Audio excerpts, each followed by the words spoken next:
안녕하십니까. 저는 동북고등학교 수학교사 이승민입니다. 이번 시간에는 수학과의 최소 성취 수준 보장 지도와 관련하여 알아보겠는데요. 먼저 1차 시에는 최소 성취 수준 진술 및 문항 개발 사례와 2차 시에는 최소 성취 수준 보장 지도 사례를 나누어 알아보도록 하겠습니다. 첫 번째로 최소 성취 수준 진술 및 문항 개발 사례에 대해 살펴보도록 하겠습니다. 최소 성취 수준과 관련한 개념에 들어가기 앞서 고교 학점제의 개념과 최소 성취 수준의 개념에 대해 알아보도록 하겠습니다. 먼저 고교 학점제는 많은 선생님들께서 알고 있듯 학생이 기본 소양과 기본 학력을 바탕으로 진로와 적성에 따라 과목을 선택하고 이수 기준에 도달한 과목에 대해 학점을 취득, 누적하여 졸업하는 제도입니다. 고교학점제의 운영의 중점은 학생의 수요에 따라 다양한 선택 과목을 개설하고 내실 있는 진로 학업 설계 지도를 통하여 학생의 선택권을 보장하는 것이 가장 중요합니다. 이미 많은 학교에서는 학생의 수요와 학교의 특징에 따라 다양한 교과목을 편성하고 내실 있는 진로 학업 설계 지도를 통하여 학생에게 최대한의 선택권을 보장하고 있으리라 생각이 듭니다. 하지만 많은 학교에서 그리고 선생님들께서는 고교 학점제는 다양한 교과목을 편제하고 학생에게 선택권을 보장하는 것에서 마무리되는 것이라 생각하시는데, 고교 학점제의 정의에서 보았듯이 이수 기준에 도달한 과목에 대해 학점을 취득하고 누적하여 졸업할 수 있도록 노력이 필요합니다. 즉, 학생 한 명 한 명이 모든 교과에서 성공적으로 이수할 수 있도록 지속적인 관심과 지원이 필요합니다. 2025년부터 시행되는 과목 이수 기준은 무엇일까요? 화면에서 보시듯 과목 이수 기준은 과목 출석률과 학업 성취율 모두를 충족해야 합니다. 과목 출석률은 수업 횟수 3분의 2 이상 출석했을 때 충족할 수 있으며, 학업 성취율은 학업 성취율 40% 이상 도달을 충족해야 합니다. 이러한 기준을 모두 충족하였을 때 학점을 취득한 것으로 간주합니다. 그리고 2015 개정 교육과정 총론 부분 개정 사항을 살펴보면 학교는 과목별 최소 성취 수준을 보장하기 위해 학교의 여건 등을 고려하여 다양한 방식으로 예방 보충 지도를 실시하여야 한다라고 명시하고 있습니다.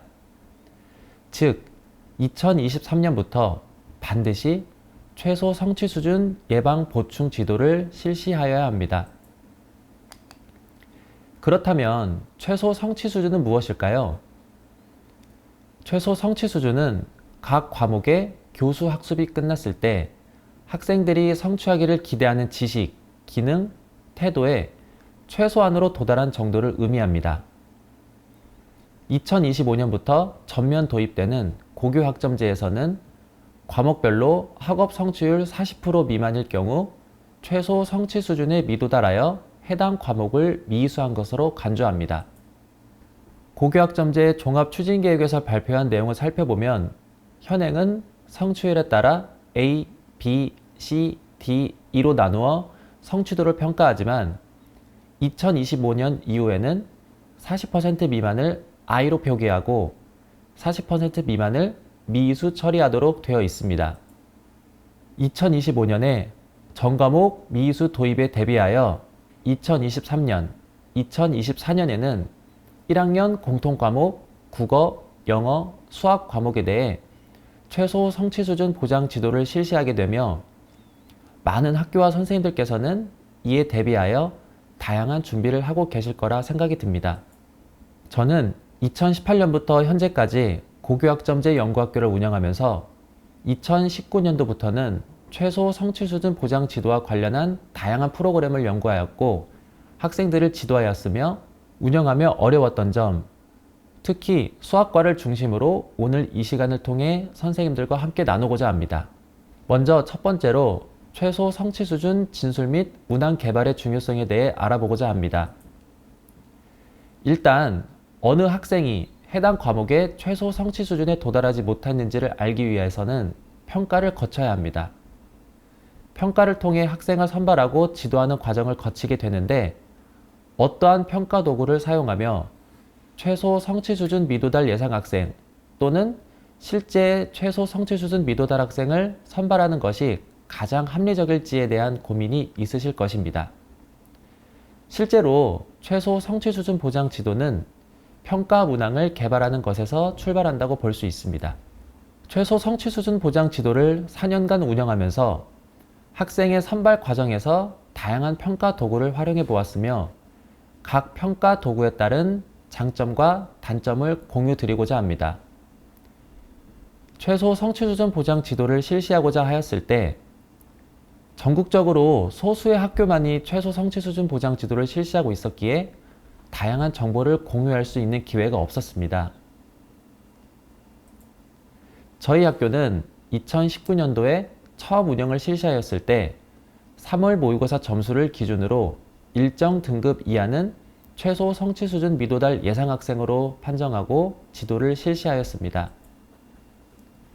또한 다음 해인 2020년에는 중간고사 점수 기준으로 8등급과 9등급 대상 학생을 선정하여 최소 성취 수준 예방 지도를 실시하였고 2021년에는 중졸학력 검정고시 문제지를 활용하여 학생을 선발하였습니다. 제가 3년간 매년 다른 방법을 활용하여 학생을 선발한 이유에 대해서는 자세히 하나씩 설명을 드리겠습니다. 최소 성취 수준 보장 지도의 첫 해인 2019년에는 3월 모의고사 평가 결과를 통해 학생을 선발하였습니다. 모의고사 100분위 기준 40% 미만, 즉 5등급 이하의 학생을 최소 성취 수준 미도달 예상 학생으로 선발하여 하였습니다. 이렇게 선정된 학생을 모두 지도하여 성취 수준을 끌어올리는 것이 올바른 방향이나 한정된 예산의 문제, 지도 인력의 문제 등 다양한 어려움이 존재하여 참여 의지가 있는 학생의 담임교사의 추천을 받았습니다. 1년 동안 운영을 하면서 많은 의문점이 존재하였습니다. 5등급 이하의 학생을 모두 미도달 예상으로 선발한 것이 과연 옳은 기준일까? 라는 의문이 생겼으며 그렇다면 기준을 어느 정도로 잡아야 1학년 수학 과목의 최소 성취 수준 미도달 예상으로 볼 수 있을까? 라는 고민이 생겼습니다. 그 이유는 실제로 모의고사 기준으로 최소 성취 수준 미도달 예상 학생을 선발한 학생이 1학기 중간고사에서 생각보다 높은 점수를 취득한 사례가 많이 발생했기 때문입니다. 3월 모의고사 문항은 최소 성취 수준 미도달 예상 학생을 선발하는데 합리적인 문항으로 구성되어 있을까? 그리고 3월 모의고사 출제 범위는 중학교 내용으로 구성되어 있어 중학교 내용에 대한 미도달이 고등학교 1학년 미도달을 예상할 수 있을까? 라는 질문에 계속 스스로에게 던져보았습니다. 스스로에 대한 질문과 많은 고민을 안고 2019년도 말에 최소 성취 수준 미도달 예상 학생 선발에 다른 도구를 활용해보자는 의견이 나오기 시작하였습니다. 더불어 2020년에는 코로나19의 영향으로 학년 초에 실시하는 모의고사가 온라인으로 실시되거나 대부분 응시하지 않았기 때문에 다른 평가 도구가 필요했던 시점이었습니다. 학교 구성원들과의 회의 끝에 4월 말에 실시하는 중간고사 평가 결과를 활용하여 최소 성취 수준 미도달 예상 학생을 선발하기로 하였습니다.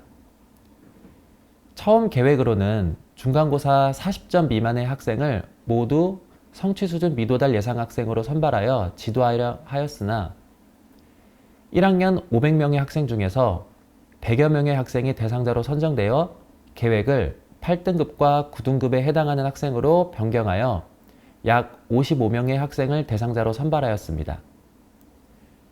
1년 동안 중간고사, 기말고사 문항을 활용하여 학생을 선발하고 지도하는 과정에서 몇 가지 궁금증이 생겼습니다. 과연 정기고사에 구성된 모든 문항들이 성취 수준을 잘 반영하여 일정 수준 미만을 최소 성취 수준 미도달 예상 학생으로 선발할 수 있을지, 그리고 9등급제로 평가되는 과목이기에 등급을 나누기 위한 고난도 문항이 출제되어 평가가 잘 이루어진 것일까라는 질문을 해보았습니다. 1년간의 운영을 끝으로 2021년에는 새로운 평가 방식, 즉 검정고시 문항을 활용해보자는 의견이 나왔고 1년간 중졸학력 검정고시 문항을 기준으로 학생을 선발하였습니다. 검정고시는 통과하면 중학교 또는 고등학교를 졸업한 사람과 동등한 학력이 인정되기에 가장 효과적인 평가 방법이라 판단하였습니다. 하지만 검정고시 문항을 전교생 대상으로 실시할 수 없었기 때문에 1학년 담임교사의 상담을 통해 수학교과에서 미도달이 예상되어지는 학생을 대상으로 시험을 실시하였습니다. 검정고시 문항은 기존의 평가 방식과 다르게 상대적으로 쉽고 간단한 문항들로 구성되어 있어 약 30여 명의 학생이 최소 성취 수준 미도달 예상 학생으로 선발되었습니다. 하지만 이러한 평가를 통한 선발에도 여러 의문이 생겼습니다. 중학교 내용으로 구성되어 있는 평가 문항을 통해 고등학교 1학년 과목의 미도달 예상 학생으로 선발하는데 문제점은 없을까? 즉, 이전 학년에 학습한 개념에 미도달하였다고 해서 현재 학습하게 될 과목의 최소 성취 수준 미도달을 예상할 수 있을까라는 고민을 하였습니다. 이러한 여러 평가 방식을 활용하여 적용해보고 지도하는 과정에서 많은 고민이 있던 찰나에 2020년 초에 교육부에서 개발된 최소 성취 수준 보장 지도 운영 매뉴얼을 접하게 되었습니다. 지역 및 학교마다 학생의 수준과 상황이 모두 다르기에 학교 상황에 맞는 문항 개발이 필요하다는 것을 깨닫고 매뉴얼을 차근히 살펴보았습니다. 매뉴얼에는 최소 성취 수준 미도달 예상 학생 선발에 도움을 줄 수 있도록 최소 성취 수준 보장 지도 진술문을 개발하였으며 개발된 진술문을 근거로 수업 및 평가 예시 자료 역시 개발하여 안내하고 있습니다.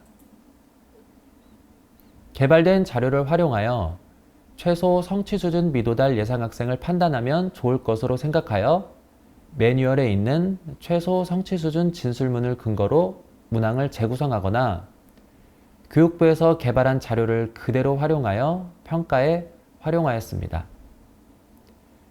이와 관련하여 진술문부터 문항 개발까지 살펴보도록 하겠습니다. 최소 성취 수준 진술문은 단원, 영역, 핵심 개념, 일반적 특성, 일반적 특성에 따른 하위 항목, 수행활동 판단 근거 이렇게 총 4영역으로 나누어져 있습니다. 첫 번째로 단원, 영역, 핵심 개념은 과목의 최소 성취 수준 진술문의 개발 단위를 결정하며 최소 성취 수준의 진술문은 현행 2015 개정 교육과정 평가 기준에 단원, 영역별 성취 수준 개발 단위를 준용하여 구성되어 있습니다. 다음으로는 최소 성취 수준 진술문의 두 번째, 일반적 특성은 2015 개정 교육과정 평가 기준에서 단원 또는 영역에 포함된 성취 기준의 평가 기준, 하 수준과 단원 영역별 성취 수준의 이 수준을 재검토하여 최소 성취 수준을 도달한 학생의 일반적 특성으로 적합한지 살피고 필요시 새롭게 진술하도록 구성되어 있습니다. 세 번째로 일반적 특성에 따른 하위 항목은 새로 설정한 일반적 특성의 진술문을 하위 항목으로 나눈 것으로 일반적 특성의 진술문이 포괄적이어서 교사가 이를 통해 학생의 성취 수준을 판단하기 어려우므로 하위 항목으로 나누어 그 판단 근거를 제공하며 하위 항목으로 나누는 기준은 과목별 특성을 반영하여 정하며 단원, 영역에 포함된 핵심 개념 성취 기준을 내용을 중심으로 구성해야 합니다. 마지막으로 수행활동 판단 근거는 최소 성취 수준의 능력을 지닌 학생들이 보여줄 만한 전형적인 모습을 가급적 구체적인 양상으로 진술함으로써 교사가 이를 통해 그 수준의 차이를 판단할 수 있도록 하며 세분화된 하위 항목 특성별로 최소한의 성취 여부를 판단할 수 있는 수행활동 판단 근거를 구체화하여 제시하고 있습니다. 수행활동 판단 근거는 학교가 위치한 지역, 학교 유형, 즉 일반고, 특목고에 따라 그리고 학생 특성에 따라 유연하게 수정이 가능합니다. 최소 성취 수준 진술문은 자세히 살펴보았는데 생소한 내용이라 이해가 쉽지 않았으리라 생각이 듭니다. 이해를 돕고자 실제로 수학의 다항식 단원을 기준으로 개발된 진술문과 진술문에 따른 평가 문항 예시로 살펴보고자 합니다. 공통과목 수학 다항식의 성취 기준과 평가 기준을 살펴보면 다음과 같습니다.